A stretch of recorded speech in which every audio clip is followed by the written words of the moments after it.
Hello, ladies and gentlemen, dude and dudettes. I am Matt Burns, and guess who's back? Back again. Shady's back. Tell a friend. Sorry, what? Ladies and gentlemen, my co-host, my tag team partner of The Burning Truth, none other than, he is also known as JB, but his full title is John Belore. Good evening, ladies, gentlemen, and anyone who doesn't describe themselves as either, because we're inclusive here. Yes.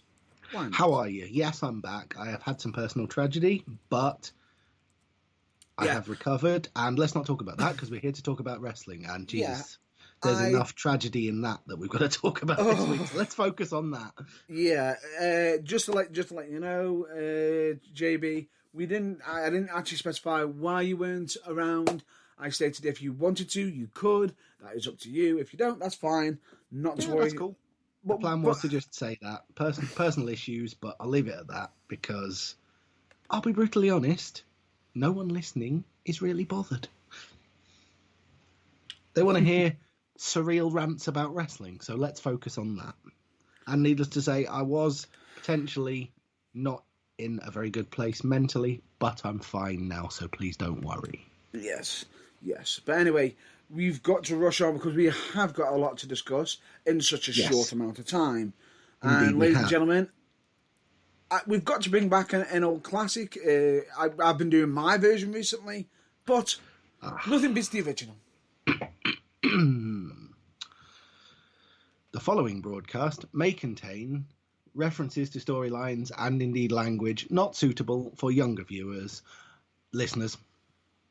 I'll get that eventually. Listeners of a nervous disposition or other listeners. This broadcast may also contain strobe lighting effects. And if you are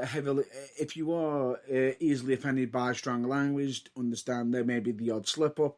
We do try to avoid it, but we do actually give warnings if we can. Yeah. Notice the words I said. Sometimes you just can't avoid it, and just a warning in advance. We probably might use some when we're describing Extreme Rules later. So if you are not a fan or easily offended by strong language, we always say at the start of the show, we may use some, so be careful. But as Matt Burns into that, then we try and give you a warning directly ahead of usage as well. But yeah, if you're easily offended, consider yourself warned, I think. And anyone who does listen to us across the many platforms of our for broadcasts and podcasts and everything, they'll probably notice that it does actually have an explicit warning on them as well. Indeed. Just to point that out. Yeah. But anyway, we're not quite at that stage yet, but we're almost at a stage where I can say available wherever you get your podcasts. You pretty much near enough can. Cool. Nice. You pretty much near enough can. We have a lot to talk about because... Before we even get to there, I just wanted to point out one thing. The following statement is still 100% true and forever will be, which is that The Burning Truth does support Black Lives Matter and hashtag Speaking Out. And in regards to both cases, if anybody does want to have a voice heard in regards to either Black Lives Matter or hashtag Speaking Out, they are more than welcome to get in touch with The Burning Truth and be able to voice, to elevate their voice to be heard. And Absolutely. we will be more than happy to take an absolute backseat and allow some free reign. Notice what we said there, because accusations as such can we will have to discuss about that. We'll have to discuss first, obviously, because we, as The Burning Truth, don't overly want ungrounded accusations that will get us sued any more than you do. So, a certain degree of free reign, but try and keep it legal. However, if there is evidence as such, fine. However, we'll probably point you in the right direction of where that should be heading to instead. Anyway, yes. Cool. But with that in mind, we haven't got anyone who would like to do that lined up this week, but we have got plenty of other stuff to talk about. So let's move on, shall we? Because I believe Mr. Matt Burns is on a pretty tight schedule today, so I need to shut up and let him guide the show. And believe me, and remember when we said we'd give a warning out? Yeah. Warning. Warning. Matt Burns, soapbox, and potential strong language, potentially very soon. Yeah, definitely. Especially seeing as, or should we say, including JB as well, seeing as we're going to be discussing WWE, the horror show at Extreme Rules. Or to give it its unofficial title, WWE, the thrown together shit show. That used to be Extreme Rules, but since this year they don't care anymore, it's probably more like rules. What makes it even worse is the fact that they've prolonged the damn name of it to WWE the Horror Show at Extreme Rules when it should have been just Extreme Rules. But for what they produced on that night, they should have just called it the damn WWE Horror Show. Yes, horror show, shit show, any particular variation on that you would like to use, it's far more appropriate, because it seemed to me, to be brutally honest, WWE are slowly, or were slowly, moving away from PG-13 ratings, but have decided apparently that they weren't moving away fast enough, and so much like they've got the pay-per-view names confused and they think they're in fast lane right now, 120 miles an hour, breakneck speed, away from TV PG and PG-13 ratings with that show. And that, I would just like to say, not necessarily for the better either. Is it, Rey Mysterio? Or Braun Strowman. Well, yeah, takeaway in a nutshell from Extreme Rules. It was thrown together. Bayley's a cheat. Rey Mysterio's only got one eye. Rest in peace, Braun Strowman. Okay, what else? In case if anybody wants to know what we are referring to, I'm going to speed run through the results. Yes. And when I say speed run, I am not going to be. I'm literally not going to say anything. I'm just going to let you read the results out.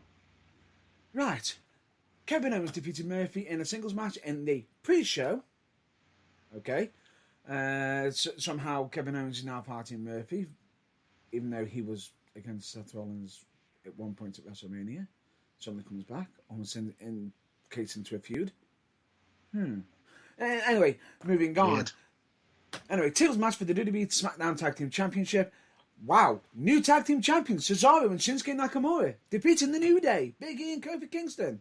However, I'll explain why that might have happened later. Yes. We'll have to go into a little bit of detail with that, but not yet. Yes. Bayley with Sasha Banks defeating Nikki Cross singles match for the WWE SmackDown Women's Championship. 12 minutes, lengthy, not too bad. Seth Rollins defeated Rey Mysterio, eye for an eye match, where the match can only be won when one competitor extracts the eye of their opponents. In case you didn't get the damn hint from my colleague earlier, Seth Rollins defeated Rey Mysterio, and what else? What was it? Oh, we'll get to that later. Yeah, essentially, no need, WWE, no need. Right. Then, a singles match for the WWE Raw Women's Championship. And if you were watching it on the night, most people would have been absolutely baffled by this finish, because supposedly, on the night, Sasha supposedly won the WWE Raw Women's Championship with Bayley in a referee t-shirt. Just a little dealer there. Oh wait, Asuka, no. Fat and Green missed, except if you watched the replay, she really didn't, into the referee's eyes, and Bayley decided to become the referee and count the pinfall, which, last time I checked, We'll check that. No. Official. Just stop. We'll discuss that when we get to it in a minute, because I will have a nervous breakdown over that finish. Yeah. Anyway, keep reading the results quick. We'll get to the how and the why afterwards. Extreme Rules match for the WWE Championship. And you think, oh, wow, that's a unique match that we've never seen ever. Oh, wait, there's a twist to it. And it was, for all the wrong reasons. The Extreme Rules stipulations only apply to Ziggler. McIntyre had to wrestle under normal single match rules. Furthermore, had McIntyre got disqualified, counted out, Ziggler would have won the championship. And unfortunately, all credibility, Dolph Ziggler, who even got shouted out by The Rock, even fitted in a rock bottom in the match. Oh my God, still lost. Yeah. Literally, turn the tables entirely in his favour, still lost. At least back in the day when Christian fought Randy Orton for the World Heavyweight Championship, and just stop, it was just stop, because Rumour Corner has already come out once. Don't mention that name again, because I will be screaming, because that rant's coming later. Oh, right, okay. Well, when you do, I'll join in then, seriously. But anyway, right. And then we get to the main event of the evening. Well, okay. The piece of WWE cinema of the evening. Right. But I'm just going to put this out. Swamp Fight, Bray Wyatt defeated Braun Strowman, and leave it there, because that will just... I thought the Asuka versus Sasha match was going to give me an aneurysm, pronounce me almost dead on sight. If it didn't, then Wyatt versus Strowman probably finished the job. Pretty much. Nailed, coughing, boom. Yeah. Call the Undertaker. Yeah. What's he... Oh, he's retired. Come back, Taker! Call Kane. Oh, shit, he's retired too. Call Karrion Kross. Call somebody! Well, Karrion Kross keeps talking about Armageddon and the end is near. Get him in here. Basically, Matt Burns is dead. Deal with it. My... Right. Yeah. I wasn't here last week to talk about how brilliant I thought NXT Great American Bash was. Yeah. How it was full of little things that you just saw and you just went, did he really do that? That's really cool. That's added to the overall thing of the event. That's really amazing. I must break him. Yes. You know, little things like that. Did you spot that? Do you get that reference? You should. Yeah. And how WWE has done its usual trick. NXT, he's all both good sides of a coin. NXT, how to do a wrestling show. WWE, how not to do a wrestling show. But what hurts me even more is the fact that even NXT followed some of the most simple basic rules, in the fact that if you have the secondary title and the main championship, what did Keith Lee recently do? Oh, I don't want to hold anyone back. I want to give legitimacy to NXT. I am therefore forfeiting the North American Championship to let somebody else fight for it. Just in case anyone is confused and slightly worried, round of applause, Keith Lee. And on top of that, it's going to be depended at the next take. It's going to be successfully, fought for in a ladder match at the next Takeover show. Yes. Which to find out who's going to be in that match, there's plenty of triple threat matches that are happening, and I will say some of them triple threat matches results. Oh my God! Did not actually see coming. Yes, because WWE is not NXT. NXT don't just go, oh look, here's quarterfinal and semi-final triple threat matches. Here's loads of guys that you really like, and oh look, it's Triple H, Randy Orton and John Cena in the final. Yay, aren't you glad that you get to see them fight again? Exactly. No, NXT actually give guys a chance, and all credit to them for that. Exactly. So it's not the same damn faces. Yes, this we like. But, oh, wow, seriously. Right. Just watching Extreme Rules, all it made me do is just think of the little things. No. I am not calling it that. This episode, I am not calling it that. It is just a horror show. Okay. But it just made me think of the little things. Did you spot when Io Shirai, by the way, brilliant professional wrestler, don't understand why she'd ever want to leave NXT and go to the main roster, bearing in mind how Asuka and Kairi Sane are getting treated. But and Kairi Sane's now gone. Ah, okay. Back to Japan forever. Yep. Yeah. Yep. Terrible. She's literally gone back to Japan due to getting married and is going to retire in Japan, her wrestling career. Fair enough. WWE's lost. Fair play to her, however. But did you notice how at the finish of the championship match at NXT TakeOver the Great American Bash, Io Shirai managed to make it look casual and like an accident and like, oh, have I done that? Oh, that's convenient, isn't it? And it's so cool that the referee hasn't even noticed that I've draped my leg over Sasha's face so he can't see that she's been green misted. Yeah. You know, just the little things. Just the little things that make all the difference. The attention to detail that someone in NXT planning has gone, that'll make a brilliant difference. Or it was probably a spur of the moment Io Shirai thing, and it probably didn't have to be approved. I don't think it is. It just I made think it was all planned. the difference. But that, and the previously aforementioned, I must break him moment, it's just, well, Keith Lee, we are basking in your glory for a very good reason, sir. Yes.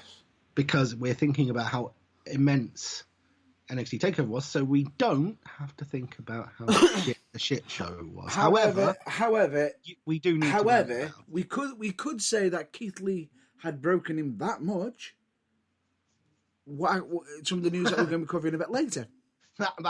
One may well have led to the other. You never know, but we're not quite there yet because I do believe the polished to a glistening shine, Burning Truth double step soapbox, so we can both fit on it, still must be well and truly utilised to describe Extreme Rules. Right. Let's get underway. Since it is the Burning Truth and you are Matt Burns, you first. Right. Where do I start with this entire show? The fact that, do you know the reason why Cesaro and Shinsuke Nakamura have become tag team champions? Because what happened on SmackDown this week? Oh, wait, Kofi Kingston's injured. Oh, is he? Oh, yes. Okay. So, hang on. Kofi's injured. Xavier Woods is injured. Oh, that's it. Kofi's given the go-ahead to Big E. Go for it, mate. Go for the singles career. Yeah. So Big E is now going to be supposedly getting his push because his tag team partners have decided to be broken. Or should I say more directly, because WWE broke them. Yes. WWE broke them both. Right. That's terrible. However, it's nice to see new tag teams getting a build. Cesaro and Shinsuke deserved all the credit they're due, especially soon as the only thing that's missing is where the fact that they're now more Corbin, they're more linked to Corbin now than their actual original manager who has not been on for a long, long while. Sami Zayn. Yep. It's a bit more worrying. Weird. Yes. However, I would just like to point out Cesaro getting a bit of a rep, isn't he? Yes. What's that now? 7 tag team championship reigns? Mm-hmm.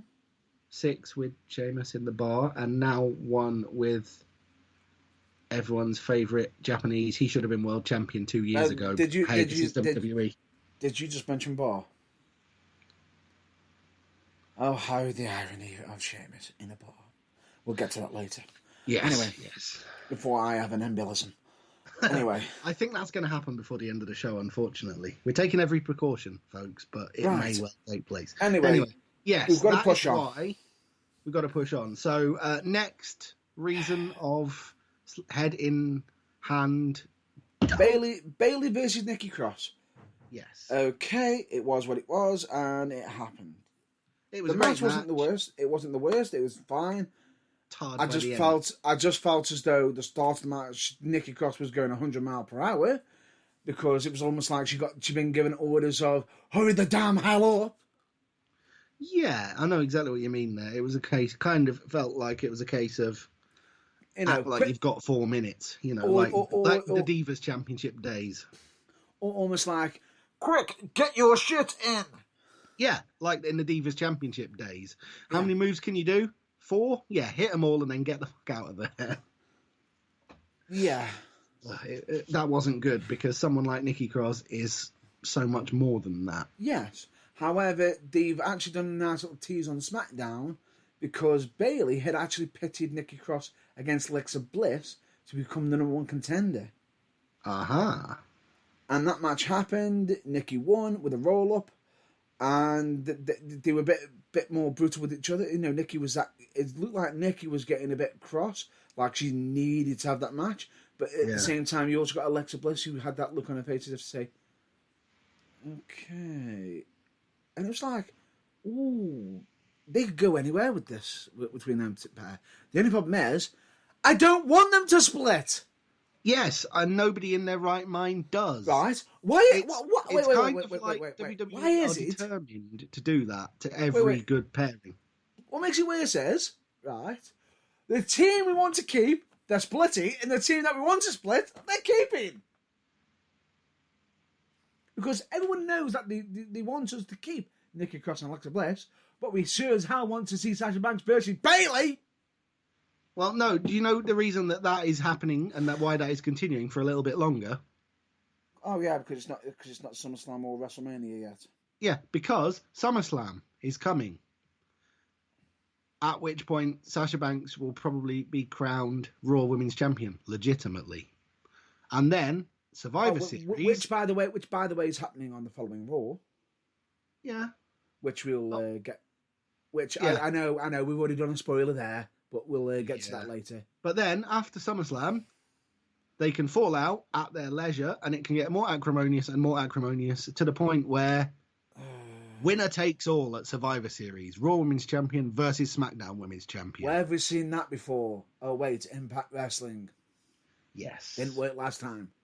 Anyway, moving on. No, but that's what we'd rather see if we have to choose between that or Nikki and Alexa splitting up for no apparent reason.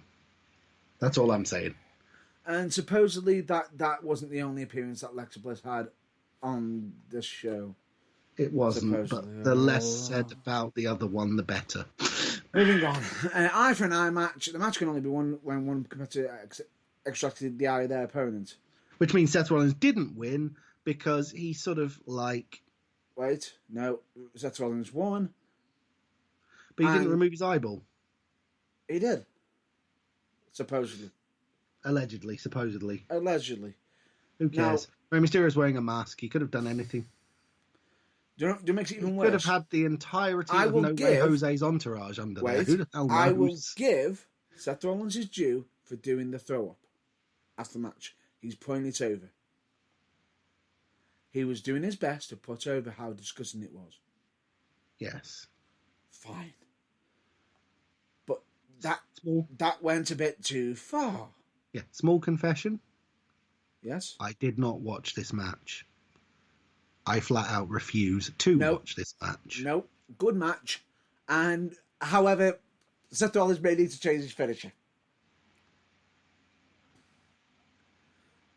He may need to change his finish from the curb stomp. Because Rey Mysterio does a better version of it. Oops.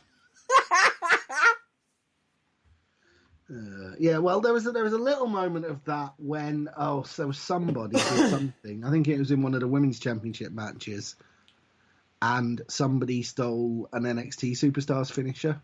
Yeah. Oh no, it wasn't that. No, that was it. Thank you, brain, for ticking into gear. It was when randomly, out of the blue, 3 minutes into the tag team championship match, Kofi Kingston did a cave-in, and I just thought, Cameron Grimes is not going to be happy about that. His simple. Finisher is not an incidental move to be used 3 minutes into a match. It's simple. Kofi, it doesn't weigh as much as Cameron Grimes, and Cameron Grimes has got the technique. Yeah, but I'm leaving it at there. That's where I'm leaving it. That's where I'm leaving it. Okay, fair enough. That's where I'm leaving it. All right. The match itself was absolutely good. Good storytelling throughout the match. And I was happy with it, but supposedly Vince wasn't happy with it, and it supposedly set some things off that he didn't like about it. Yes. With the finish or something or other. But it is what it is. What made me laugh with this is supposedly Seth Rollins might be taking some time off soon because he's going to be wanting to be there for the birth of his newborn child, which that could have been a good way of getting him out. We know that Rey Mysterio's contract has expired, but he's still putting on shows for it because I think he wants to get a contract for his son. but is supposedly extending his contract to probably find a way of getting his son onto WWE. So that could be that's rumor mill corner.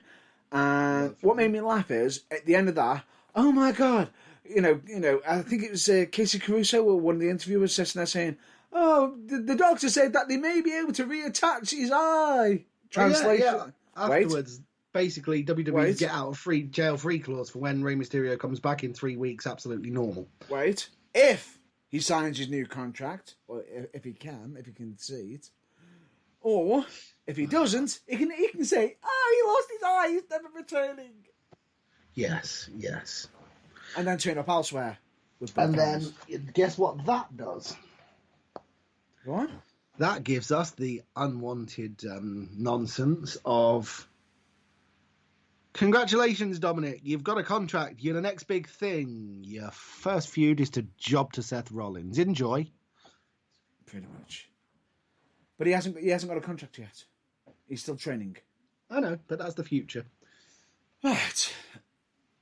With your one-eyed dad in your corner, blanging around and banging into the ring post and doing all joke stereotypes about being blind, like the Sandman didn't. We are going to have to move on.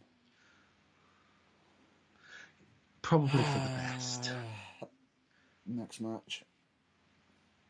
Remind me which one that even was again. Single match for the WWE Raw Women's Championship. Also known as... Not a very good match. No. Wrong. This is where I disagree with you. I thought this match was match of the night until the finish. I thought this match was average at best. Both women could do better. And then the finish happened. No. I thought this was match of the night because it's up against such weak competition. It probably was, but that doesn't necessarily mean it was anything more than about 2.5 stars in the old Meltzer ratings. No, I don't even think it was. I thought the entire pay-per-view was -5 stars, but more on that later. Never mind this shit. Here's Mysterio's eye. Anyway. Let's just move on. Yeah, Asuka versus Sasha Banks. It was fine. The match was going back and forth, and they had an absolute nightmare with the finish because just what the fuck? Well, it was a stupid idea, and it wasn't very well executed, as WWE had to prove when they cut away from the slow motion replay, which they showed from the worst possible angle they could behind Asuka's head, because they had to hide the fact that she spat precisely 3 drops of green mist somewhere roughly in the region of the referee's forehead. And then on top of that, why the hell did supposedly Kevin Dunn was furious with this match because the cameras kept catching Bayley on the camera when they fucking should have been on the action. Yes. And on top Don't of that... get me wrong, Bayley at ringside, it can be very entertaining. Yes. She's a very good heel. You wonder why she wasn't a heel sooner in her career. She's very good at it. Yes. But the focus was on the people having the match. Any idiot knows that. And then to make it even worse, the finish of the match comes when the referee is misted, even though he didn't actually get misted. Yeah. And Bayley took off the referee's shirt. Yes. Proceeded to put the shirt on and make the 3 count. Bayley, who has never even been a special guest referee in a match before, I don't think. Yep. Can't even claim to have been a WWE referee before. So there's no way we can stretch our disbelief to go, she's had basic ref training, she's been a special guest referee before, it's fine, we can believe that. No, none of that. Alright. Now, this hurts my head because there was no bell for the match at the end of it. So, essentially, did that match actually finish? Well, yeah, there was a bell, but only after Bayley had said, ring the damn bell about 10 times and threatened the bell ringer. Yeah. So... somehow she's now in charge, and then on top, and then McMahon. And then on top of that, they ran off. We got all the gold. We got all the gold. And you got Asuka going, "I'm just going to stand here in the ring while you're holding my championship." Yeah. If you're Asuka, you'd be running after them and want to be mowing them down. Even though Yes. However, I think at least part of Asuka doing that was, if I was her anyway, I would have prefaced this with the safety aspect of. I genuinely didn't know how much Sasha Banks was acting and how much she genuinely had the concussion that she looked like she had when she was sat there holding her head and completely not reacting to Bayley shoving a big piece of red leather and gold in front of her. Good. And what makes me laugh is if you're the referee and he wakes up to say, "Oh, my job's finished now." No, the referee should have gone, "That's not happened. Restart the match. Count out 1 to 10. Yeah. Done." Right? As soon as, by the way, he'd had a cursory look down. It's cold in here. Shit, where's my shirt? Oh, Bailey's wearing it. Right, you, to the back, now, barred from ringside. Restart the match. But then on Raw, to address it all, Stephanie had to come on video to state, "Nope, you're not the boss. Who made you boss?" And what makes it even worse is no one actually even decreed that. Why the hell was Bayley even putting on a referee shirt? Because she doesn't even have the damn license to be a referee, or the permission to be the referee. Yeah, it was just everything. It makes it worse. It makes it even worse. Go on. I know where they could have done it, and it would have been legit. Yes, I'm sure you do. So, for the benefit of everyone who was like us, has had the misfortune of seeing how they did do it, how should they have done it? If the referee's knocked out cold, Bayley, grab his freaking hand while the pin's happening and tap 3. He's the official referee. Time-honoured tradition of that sort of thing. You smack the referee's hand against the mat 3 times. Makes more He's sense. an official referee. Therefore, you can at least semi-legitimately claim he's made the pinfall. He was knocked unconscious. Doesn't matter. It was his hand that hit the mat. It's official. Exactly. Yes, but apparently that was a bit beyond them. That was a bit beyond that. Oh, and now, God. next week on Raw, we've got Asuka versus Sasha. And Sasha will not become champion. And this is what I couldn't emphasise, because I'm looking at it going, huh? How stupid is this? Yeah. Because Stephanie may have given a spoiler away, because turn around to Sasha, yes, you can not become the champion if you get disqualified or counted out, but meaning if your friend gets involved, you would get disqualified. Right? Aimed at Sasha. Not at Bayley, who is the one who would get involved. No. Not at Asuka either. So, all right. So, if she isn't the official champion, wouldn't that mean you would... Huh? Yeah, it doesn't make any sense. Has Stephanie just given away the fucking results by saying that to Sasha and not Asuka? Probably. This is just, it just goes from bad to worse, doesn't it? That's what I'm saying. But there's a very simple way they could also do the rematch as well. Oh no, that's what they're doing. What made it even worse is the fact that she turned around and says, "Sasha, you never actually won the match, but neither did you, Asuka." A quick addressing to Asuka, but a big telling off to Sasha. And it's like, okay. So she didn't win. She didn't supposedly win the match, even though they cheated and supposedly got involved and did a runner with the belt. So here's how I would have put the rematch. It's a straight up one-on-one match for the everyone women's banned championship, from ringside, which Asuka never lost.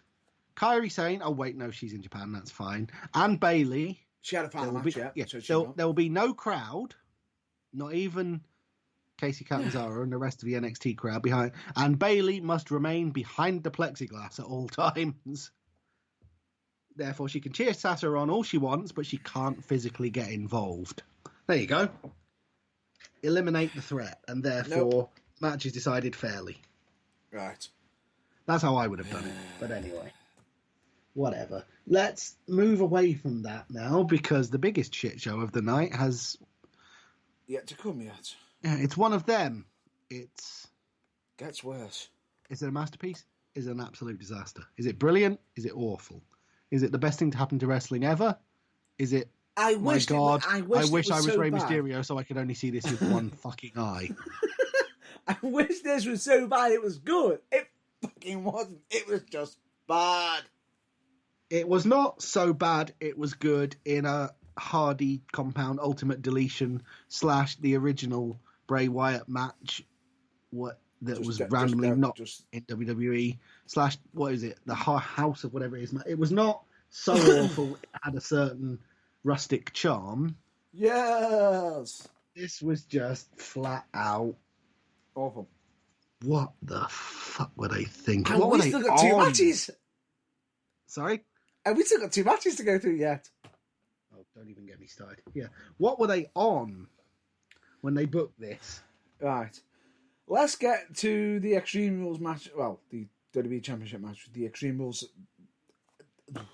Right. Basically, the Dolph Ziggler can't even win a match when he's stacked everything so far in his favour that if he doesn't win, it's basically an admission that he doesn't care anymore because, well, he's literally undermined any credibility that he had left. Yeah, and hashtag Dolph Ziggler buried. Yes. Superior Golden Shovel has arrived. Indeed.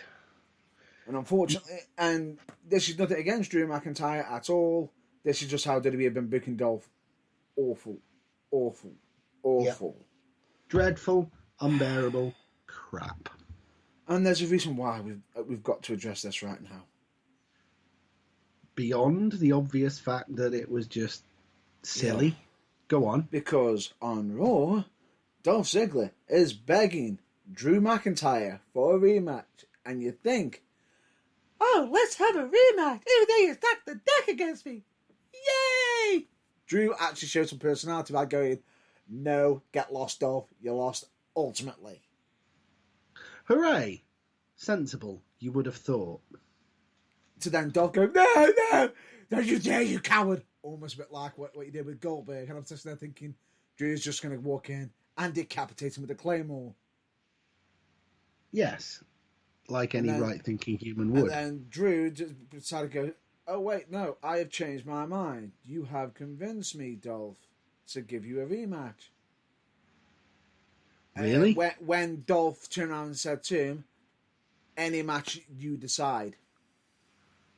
Oh, Dolph said he can decide the stipulation this time. Drew can decide it this time. Yes. Oh, okay. And then Dolph proceeded to then go, right, okay, yes, I've got the match. I'm so happy. What match is it? But then Drew just go, wait, you should be jumping for joy. You just got what you wanted. How about I give you the exact same medicine that you gave me and only tell you just before the bell rings? Boring, but perfectly logical. Meaning, you know what I can see? Drew McIntyre. First one to get bumped or something. First one to get Claymored. Wait. First one to get Claymored, and if Dolph loses, he'd never ask Drew McIntyre for another match. Ever. No, do you know what I would love and what would redeem this whole bullshit? Yeah. If they did it is Drew McIntyre whispered in the referee's ear right before the match started, the following is a non-championship match. But it's a championship match. That'd be hilarious. Yes. You let me choose any stipulation. Wait. Where Drew cannot lose the title if he gets pinned, submitted, or counted out. Exactly. Anyway. That would be the only way to redeem this. Something tells me they're not going to do that, but no. There you go. However, the rumour of it is supposedly, the reason why they did this angle is because they weren't pushing on for the original rumoured angle, which is Randy Orton and Drew McIntyre, which is supposedly happening at SummerSlam. And don't get me started on Rumour Corner again, but because I've already covered this. Yeah, Dolph Ziggler. Are you ready for this? I actually want Dolph Ziggler to go to SummerSlam for this match, because I do not want to see Randy Orton versus Drew McIntyre just because of the, let's just say, Rumour Corner that I've already covered for multiple weeks scares the living crap out of me that they are considering having Drew McIntyre drop the title to Randy fucking Orton. Scares the crap out of anyone with a conscience, because And do you know why? would they do that? You ready for this? Because Drew's not getting the cheers that he should be, or the representation from the crowd. Because wait, there's a fucking pandemic on. There isn't a sodding crowd. No. It's a bunch of trainees from NXT. They are saying they want to do Drew McIntyre justice. Wait till the crowd arrives, have him fight Randy Orton at WrestleMania to win it back when the crowd's there, if they're there. To which I say, which means, hang on, shut up, you morons! How long are you planning on letting part-time Orton have the bloody big title for? Have you not learned anything from Brock fucking Lesnar? And what makes it even worse is the fact that what's stopping him from going, he didn't do really well when he was champ because the crowd weren't there because of a fucking pandemic. Or them just going, we'll give it Randy Orton. We've changed our mind. We're going to give it to Cena. And just face palm into a fucking oblivion. No, but the thing is, the only reason I mentioned Randy Orton earlier was because... Randy Orton has it, and Brock Lesnar retains. F5! Yes. The only reason I mentioned Randy Orton earlier, however, I know you stopped me because you thought I was going to talk about this, but no, I mentioned him earlier because at least when they did the feud between Randy Orton and Christian over the World Heavyweight title, and Christian was like, if you get disqualified or counted out, I win the title. Ha ha, screwed you. They actually let Christian win the fucking championship. I know. Whereas, Dolph Ziggler, what is he now apart from just basically... Jump to the stars? Oh, hi, Dolph. You're losing to this guy this week. What? Who's that? He's been in NXT 3 weeks. Lie down, shut up. You're a good bumper, so put the champ over. Which champ? The NXT Any of them. Champ. Get on with it. I'm surprised they haven't even put him up against the women's champions yet. Don't. Good ideas. Anyway, and let's just get on to the main event. Oh, good lord. Mm-hmm. You go first, please, before I need to calm down. Blood pressure's too high. Well, let's just put it this way. I zoned out about the point of the fever dream where Braun Strowman was apparently hacking Braun Strowman to pieces with a big axe. And then he woke up tied to a chair. I was just like... It wasn't an axe, it was a shovel. Anyway, at that point, I was just sort of... We had appearances from Alexa Bliss as Sister Abigail, which... Yes. Okay, we've now got an actual female as Sister Abigail, which is what WWE should have done fucking originally the first time. But it's clearly not Alexa Bliss, unless WWE have some serious plans for her character to change. Yeah, drastically. But she isn't the crazy one. Yeah. But right. The whole thing as well of... It took me a good minute for it to sink in when Bray Wyatt said to Braun Strowman, "You can't hurt me, I'm already dead." I literally had to wait until he'd finished his whole spiel before I was like, "Oh, you mean the character that wears Hawaiian shirts and has a long beard? That character's dead." Right. I was like, because last time I checked, you're still very much alive and contracted to WWE, so what the hell are you talking about? So hang on. Are you ready for another complete mess of a loophole? Go on. In that entire match. Yeah. Right, and this is after he's been captured and chained up during the swamp, which technically, if he's been chained up and being held against his will, he's technically can't defend himself. So technically, Bray should have won then, but no, that's not how the match goes.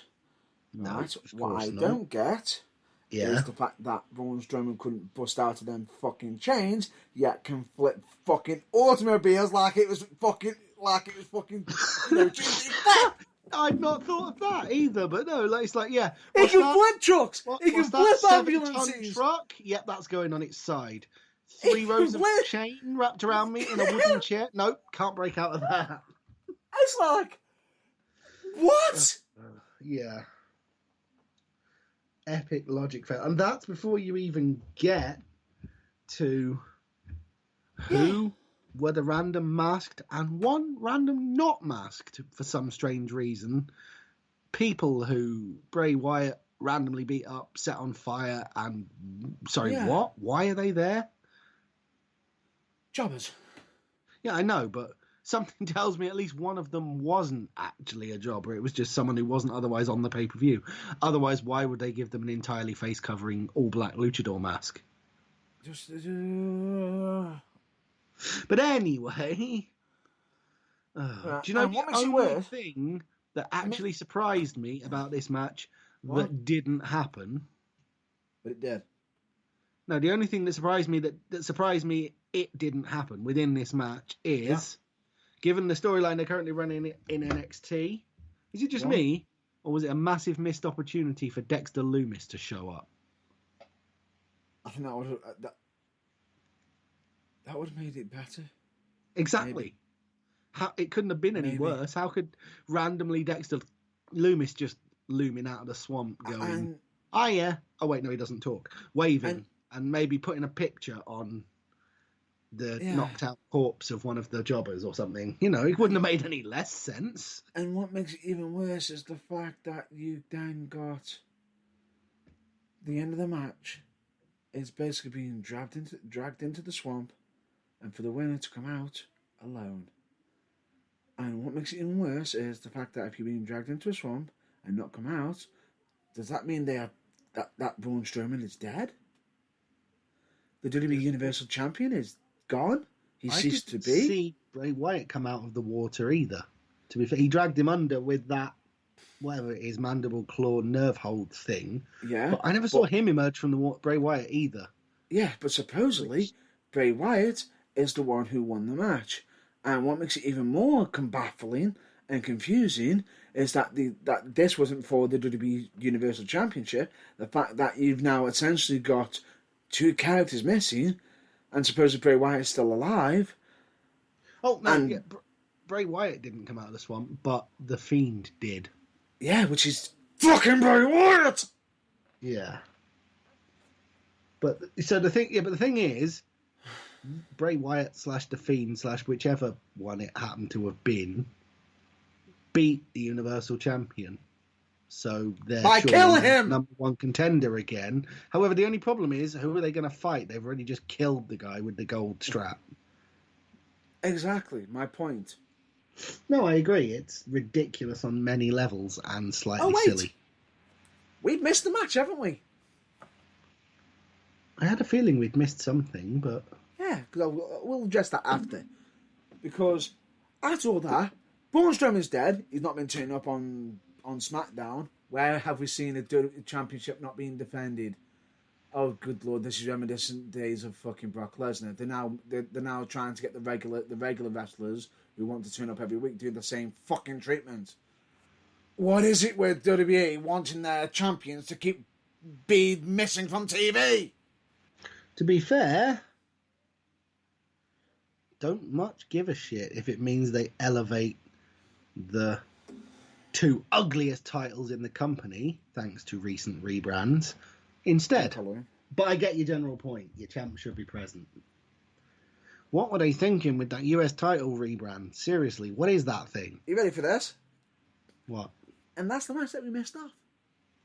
Well, it wasn't really a match, was it? That's why. Wait. Do you know why? Because it was on our predictions. Because, it never happened because somebody was injured. Because of potentially real, but I think probably not, injuries, in inverted commas, sustained by the beatdown from Bobby Lashley. Which is a member of the Hurt Business.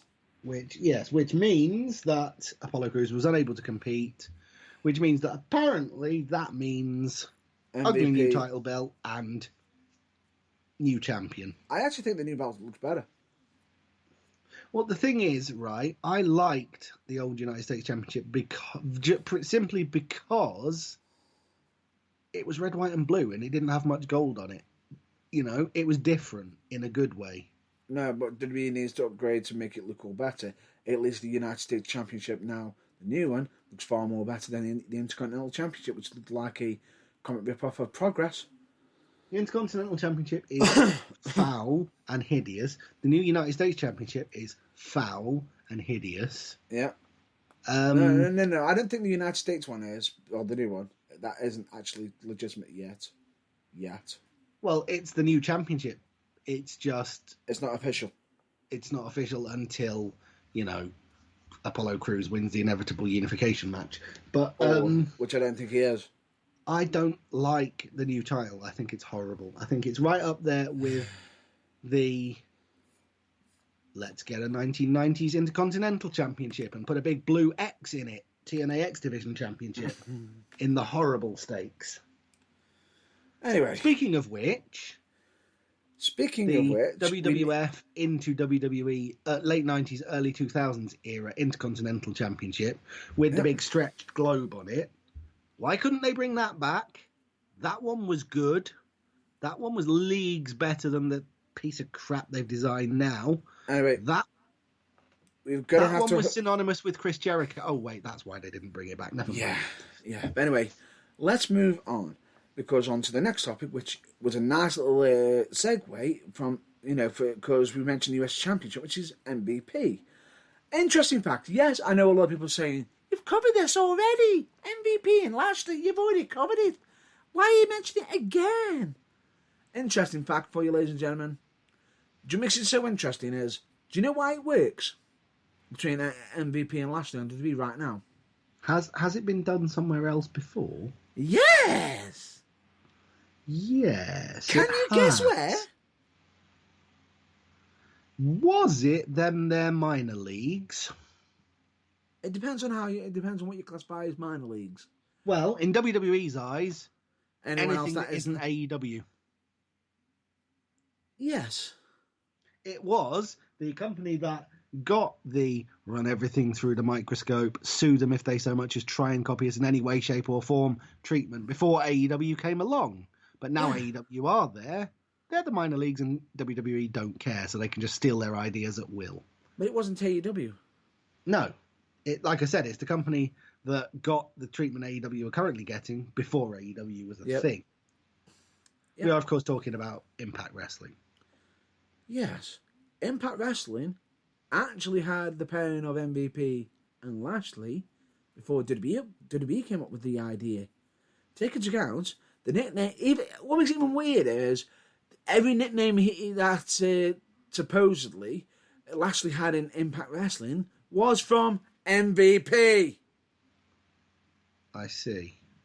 That just brings me on to another one of my dreadful, I hate the world moments. Wait. So basically, the only way that WWE could get Lashley over is by pairing him up with MVP, which... they knew would work because they've already seen it work on Impact Wrestling. Yes. Oh, boy. For translation, if you can't get over in WWE, go to Impact, get yourself over, show WWE how they got you over, and go back to WWE and let them copy it eventually. Yay! Oh, small hint, because Bobby Lashley still hasn't learned. Almighty is one word! And it only has one L in it, you prick. It's all mighty. It's like when they tried to convince us that Core was A good name for a faction, and B, randomly had two R's in it. No, it doesn't, you jackasses. Next, you'll be telling us that apparently that is how you spell Jackson, when quite clearly it's not how you spell Jackson. Is it, Riker, you gimp? You twat, you beat me to it. You beat me to it. Another one to add to the list now. It's not how you spell Jackson. It's not how you spell Almighty. But that is how you put Lashley over. Well, yes, that's a good thing. Yes. Anyway. Hey, guess what? I've reappropriated Booker T's Room of Candles. It's now the stuff that makes me angry room. And so both those spelling errors can get the hell in there and slam the door shut behind them. Shall we just call it the Candle Room of Void? The Candle Room of stupid ideas, voids, and bullshit. Yeah. It's almost like we could end up almost starting our own little segment, almost a bit like a Botchamania or WrestleCrap. Yes, indeed we could. Things that make us scratch our head and go, what? Or rage out. Yeah, or need a soapbox. Yeah, exactly. Let's be call it the soapbox storeroom. There we go. That's it. Boom. Done. There we go. Done. Anyway, we thought we were done. Well, we're almost done. Yes. But there's a couple more things we need to cover. Yes, because the predictions of the WWE Horror Show, if we went by on the night, it's a draw. Supposedly, due to all the fucking confusion, because WWE didn't even know who actually won what match and what where. But if you don't go on the night and you go by the Raw and SmackDown the week after, and oh look, we've poured some mud into the water. Isn't it clear now? And we need to now start pulling, quickly reneging on certain things. Basically making fucking sense. But if you go by those corrections and clarifications, Matt Burns won. Anyway, that makes it even worse. What? Can I just dismiss that I've won? I don't want to win this one. Well, put it this way: it's like I told you before we came on air. I was not even slightly bothered that I lost. I don't care. Let's just call it a draw. History will record it as a draw. No. It was a draw on the night. Let's just leave it at that. No, I'm just going to classify. We all lost. Anyone who watched Extreme Rules, the shit show, That's lost. it. Moving on. Moving swiftly on to another shit show, although it's not a shit show. It's more or less the legitimacy of whether it actually was or whether it was all in done for ratings is to be questioned. In case anybody wants to know what we're referring to, if anybody's actually has been keeping an eye on our social media, the amount of notice that a post went out today. Yes. In regards to, is kayfabe still alive? Every now and again, it rears its head off the life support machine, and WWE do something, and it's like, or they're trying their best to keep it, Or do you watch a real life moment, actually crash right before the ride and go, oh, let's make a fucking storyline out of this mess? Yes. So either, depending on whether it was intentional or not, WWE needs to either say thank you or fuck you to Pat McAfee. Now, I believe Mark Henry and Bully Ray have said this on Busted Radio podcast. And I actually had a quick listen. Now, on both sides, I know a lot of people are probably saying, what the hell's going on? Why are we talking about this? What the hell's going on between? What the hell has Pat McAfee done? Who's he upset? Well, in case I'll just break it down for you. Pat McAfee is absolutely annoyed the hell out of Adam Cole, baby. Doesn't happen. What? Don't say that. His name's Adam Cole. That's all you need to say. I'm just saying it because I don't want him raging out at us. I'm actually trying to get him to beg up because if it's legitimate, do you want him coming for you?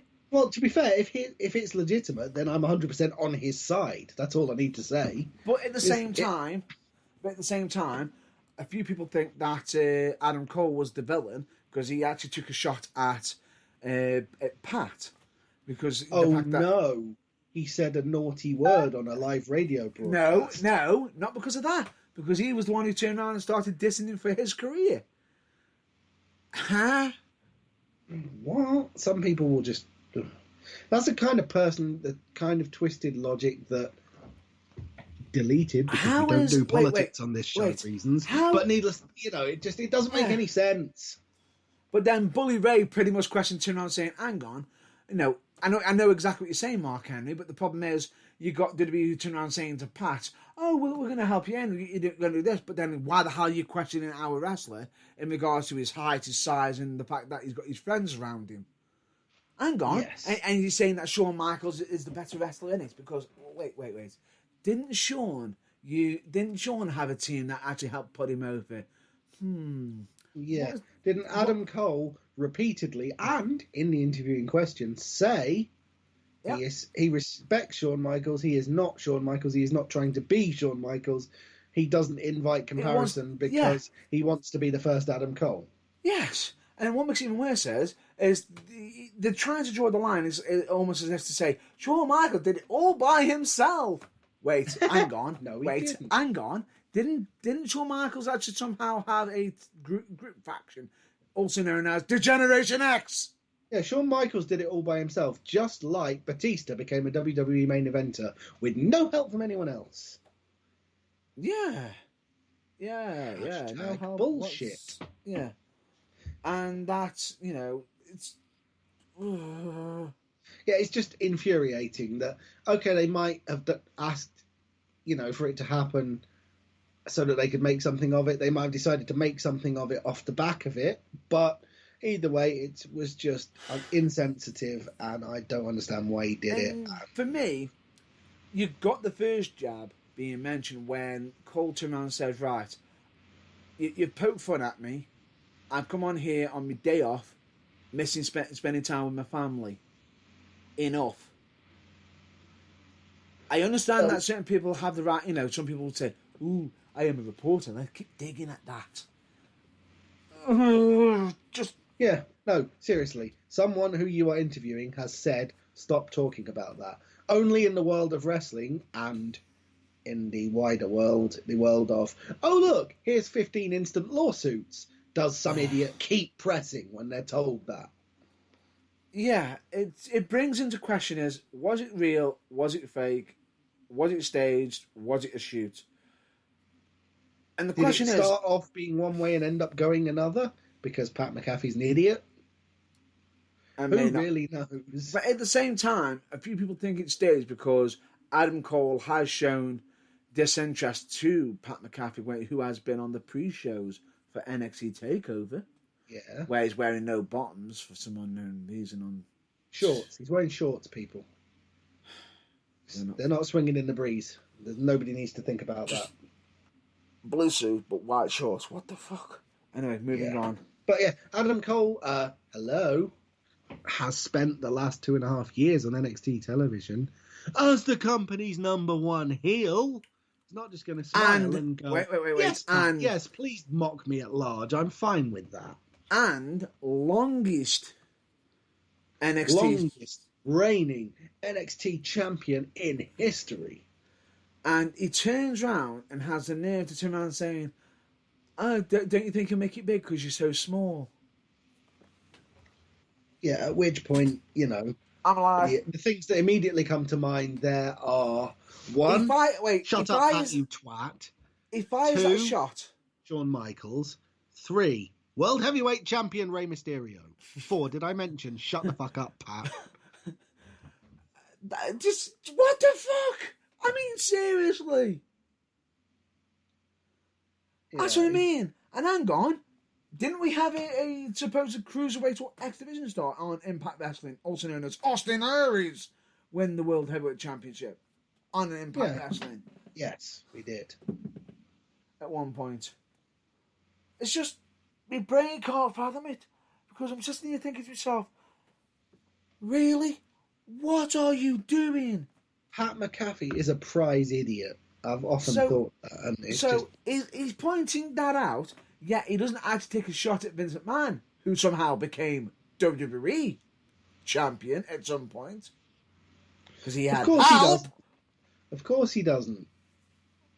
Take a shot at the employees all you want. You take a shot at the boss. P45 much?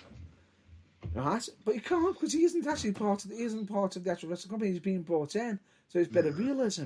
Now, WWE have now got to somehow, if this is legitimate, turn this into an actual business and make it into a storyline, which is going to make it damn well uncomfortable for people. This is legitimate, or this is a legitimate storyline that they've planned and cooked up. And if they have, oh my god, what a great way to bring back kayfabe! My sweet lord, why? Please tell me it's not just me that has just had galloping over the horizon like an unwanted fart in a very crowded lift. The idea at the next NXT takeover of dark match, Adam Cole versus Pat McAfee. And Pat McAfee goes over. Oh, well, I wasn't thinking that far ahead, no, but This seriously. is WWE. This is WWE, yeah. The guy who's your longest reigning NXT champion in history, who's done more for the company than pretty much anyone else, who pretty much has been NXT for the last 2.5 years. Yeah, we're going to job him out to someone that used to come on the pitch for 10 seconds to kick a football between some posts and who appears to have the brain capacity of one of the footballs he used to punt. Take into account they actually fed Kevin Owens to Goldberg within a few seconds. Yes. And take into account that supposedly Cole is the heel because he turned around and says, "Oh, so you didn't get to, you shouldn't be classified as the, world's best player because all you did was kick a ball with your friends." Yes. Because of that comment. Exactly.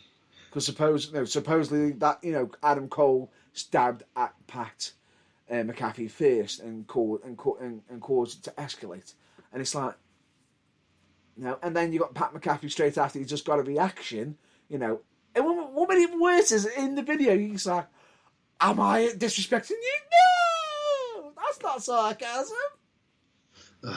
It's just a shit show from start to finish. And coming so hot on the heels of the shit show at Extreme Rules, it's not what WWE needed. Actually, it is. Do you know why? Why? Because we've just had an absolute shite of a show, and people are more talking about the fucking Pat McAfee interview with Adam Cole than the actual fucking horror show. Oh, so maybe it is just what they need. Maybe the old Vince McMahon adage is true.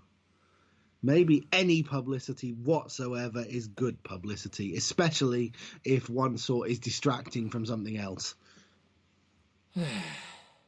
Who knows? Either way, it remains to be seen what's happening, but if they put Pat McAfee in a ring with Adam Cole, I may start to lose my 10-8, because for the first 2 years it was a joke, 8-year streak of solid respect for NXT putting on nothing but 5-star classic shows. Yeah. Okay. Let's move on. I believe that's going to be it for this week. All right. We were going to mention, is it Slammiversary? We were considering it, but I think that needs... Did we say that we might do it next week to give it a bit more time? Well, I'd say less about the Slammiversary, more than a Impact update, because they are actually acquiring plenty of new wrestlers, and at the same time, I also want to possibly even have a bit of a callback maybe as well. Ooh. On some past Impact Wrestling shows. And Sweet. And potentially, when Impact actually had some absolutely stellar matches where you didn't know who was going to win until, boom, something happens out of nowhere. Oh my... They won, sort of thing. No, you can't say that. Sorry, because only one thing happens out of nowhere. Sorry, WWE trademark. Gotta call you on that one. That can just go... Just drown that in the swamp. Yeah, anyway. Just drown it in the swamp before I have an aneurysm. We'll talk about Impact Wrestling in general and Slammiversary next weekend. Yes. Next week on the show, possibly. Yes. We'll also possibly talk about other things related to wrestling, which may or may not occur between now and then. And we most likely be, well, to be honest with you, I'm aiming to, if we can, possibly talk a bit about some, a bit of Impact Wrestling, about some of the talent that is actually capable of going elsewhere. But more importantly, to break because for the past few weeks, yes, we've been doing the chase-ups like we originally said we wouldn't be doing. Yes, but we've had a lot going on. But I want to get back to our original format, which is where we are going to be discussing major topics instead of just, oh shit, what's happening now? Yes, because we're going to line up some topics that will just be like, this week we're talking about this. And it won't just be news chasing. So we can't say what yet because we haven't decided, but that's what's likely to happen. Honestly, ladies and gentlemen, if you can get less news chasing, if you've got any topics you want us to cover, message us. Yes. We'll be happy to cover it. More so, because as much as news chasing is great, and you want to, unless you desperately want to know our current views on current events, that's fine. If it comes down to it, if we can get enough topics, hell, it might even come to a point where we actually just do the news chasing as part of social media, and just let us talk topics like we want to. Exactly. We shall see. And and basically bring some fun back. But anyway, that's the plan. Well, it's not like we haven't had much fun today, is it? I mean, you've only had 17 aneurysms. It's fine. I think you'll live. And my heart rate monitor is still just fluctuating, just about. Is that smoke I can see going from that? And I can see I can see a light in one of my eyes. I don't know if that's good or not. Anyway, moving on. Yeah, only in one. Yeah, focus on the other one. Yeah. Anyway, moving on. That's going to be a wrap up for this week, as in what the topics that we're going to be discussing. We're just going to hop onto the plugs, which is we're basically just going to cover. Please check out UKWA. Of course, check out Photography Needs by Tony Knox, Jet Server Photography, Kerry Swift Photography, and for videography needs, check out BA Productions, SW Video. Of course, check out charitable organisations like Changes for Health and Wellbeing, Changes Recovery Radio, Mind, Mercy for Mind, Donald Williams Hospice Care for Children and Young People, Cancer Research UK. Of course, check out all the lighter side of professional wrestling by checking out Botchamania. You're welcome, Matthew. Wrestle Crap. Nice one, RD. And of course, the OSW Review lads, who are absolutely amazing. Please check them out. Of course, check out fellow podcasts and broadcasters and everything, all the above, by checking out Pull or Pass Radio Show. Of course, also Don't Say the C Word, both hosted by none other than Magic Mark Adams. I believe he's even got an additional podcast coming out soon. The man's pulling out podcasts out of his ears. The man is a podcast machine. And then, at the same time, we also recommend you check out We're the Independent, and that's with an IE, not a Y, because Sugar Dunkerton and everybody at We're the Independent are absolutely knocking it out of the park with their interviews and segments, and still putting up a great front by working with Equity. Sweet. It's all good. Of course, we also always recommend you check out Think Wrestling, hosted by none other than... Not the Fourth Doctor. Tom Baker. Absolutely hilarious. We of course also recommend you check out Train Pop Culture, which has returned on, I believe it's on Spotify. Ooh. Yes, which is absolutely interesting. And of course, we also, if you've got some hatred, especially, what, I may have to check out this show because I've got plenty of anger in me right now by checking out Hatred Theory, as they're absolutely killing it at the moment. No matter what, if you're feeling hatred and everything, check them out, because I'm pretty sure straight after you may be angry, but I feel as though they might have a bit of an anger edge, but at the same time, do it in such a funny way, you'll forget about your anger. That's kind of the aim we're going for, especially with this review of Extreme Rules shit show, isn't it? Pretty much. I hope we're not treading on their toes too much. I hope not. If not, fancy doing some business together, lads. But anyway, yeah. Anyway, that aside, promotion.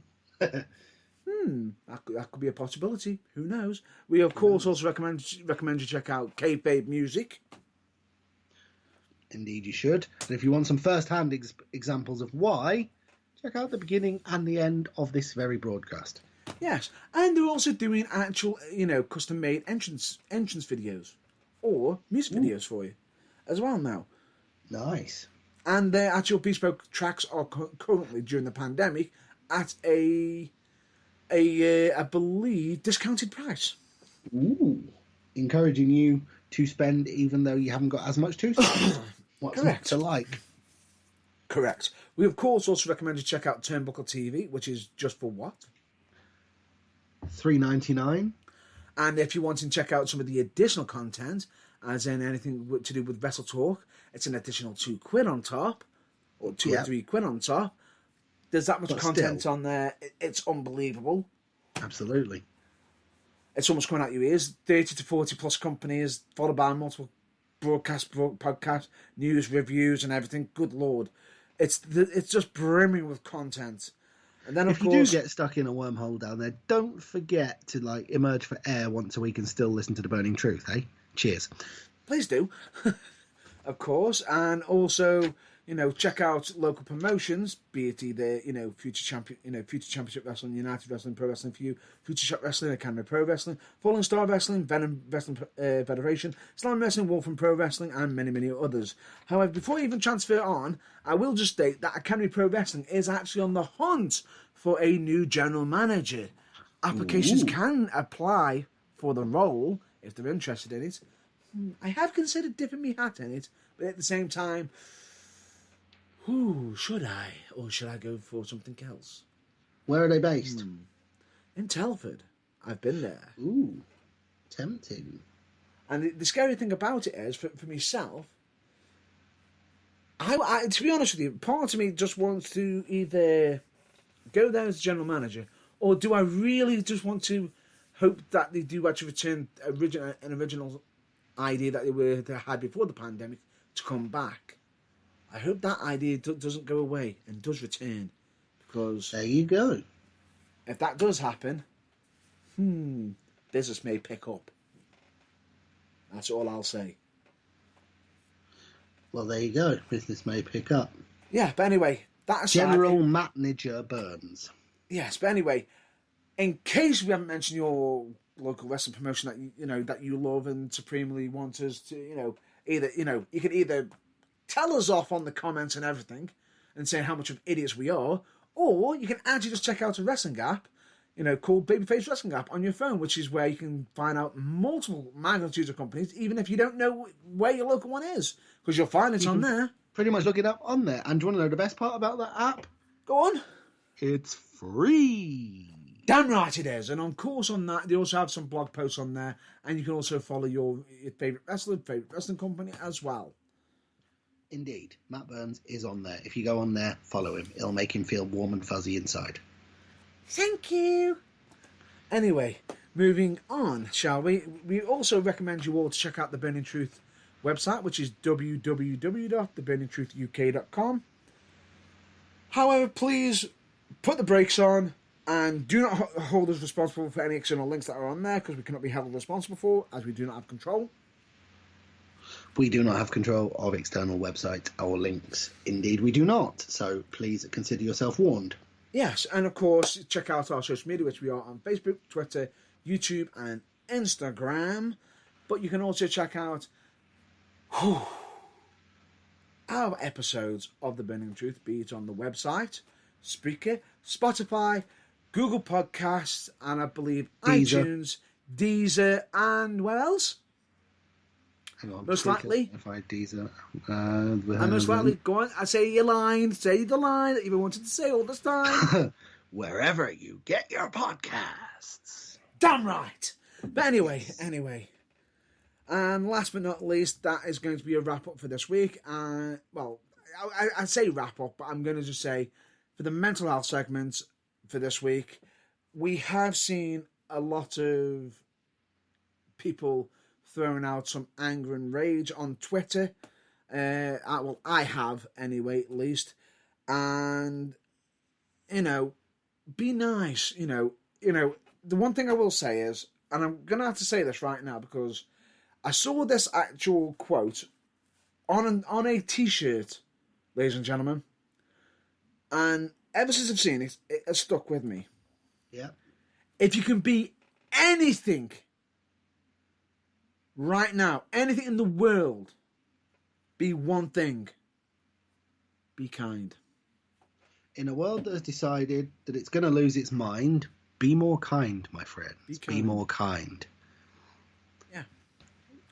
Just quoting the lyrics from the song Be More Kind by Frank Turner there. But it's a life lesson quite a lot of people could do with learning.